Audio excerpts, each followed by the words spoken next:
Okay, scholars, today we're talking about classifying triangles. We're going to first classify them by their angles.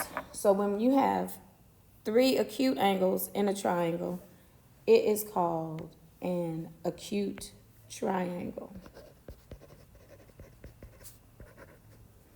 When you have one obtuse angle, it is an obtuse triangle.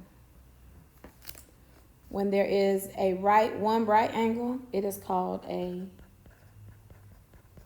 right triangle. And when there are three congruent angles, it is called an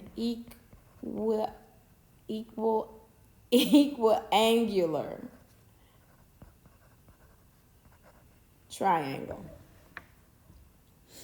Okay, now we're going to talk about the sides. So these are all vocabulary words that you need to learn. So when we have three congruent sides, it is called an equilateral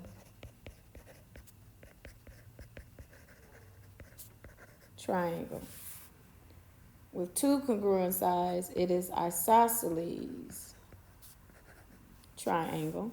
And with no congruent sides, it is called a scalene triangle. So we're going to use these definitions to complete this page, which is, this page, and then on the back of that, I have page 43, is the rest of that. And we'll see you in the next video. Please take a picture of your work and attach it in Teams.